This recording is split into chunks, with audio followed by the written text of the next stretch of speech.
Thumbnail పెట్టి నాకు కూడా నవ్వు వచ్చింది, అవసరమా అనిపించింది. కాకపోతే ఏం టైటిల్ పెట్టాలో ఎక్కువసేపు ఆలోచించి తిరిగి లేక ఆ టైటిల్ పెట్టేశాను అనమాట.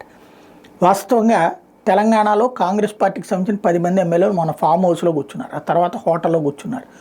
వీళ్ళందరూ అసంతృప్తితో ఉన్నారు. వాళ్ళందరితో అబ్బాబ్బా మీరు అట్లా కూర్చోవడం కాదు, నా దగ్గరికి రండి మనం మాట్లాడదామని పిసిసి చీఫ్ మహేష్ కుమార్ గౌడ్ అన్నారు.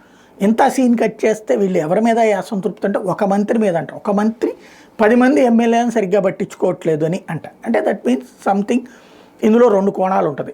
ఒకటి, వెంటనే రేవంత్ సమీక్షించి మంత్రులతో మీటింగ్ పెట్టి అయ్యా మీరు ఎమ్మెల్యేలతో టచ్లో ఉండాలి, ఎమ్మెల్యేలు కోరినట్టు నడుచుకోవాలి అని చెప్పడం. అంటే ఇది రేవంత్ తయారు చేసిన తిరుగుబాటు అయి ఉండాలి. అంటే ఎవరో మంత్రి మీదన రేవంత్కి కోపం ఉంటే లేదా భవిష్యత్తులో ప్రమాదం అనుకుంటే అతన్ని దెబ్బతీయించడం కోసం ఎమ్మెల్యేలతో కథ నడిపించాలి, లేదా ఎమ్మెల్యేలకి పనులు చేసి పెట్టని మంత్రో లేదా ఒక కొత్త గ్రూపును తయారు చేయడానికో ఒక మంత్రో అయి ఉంటాడు. ఓవరాల్గా చూస్తే ఇందులో బీభత్సమైన అంశం కనబట్టలేదు.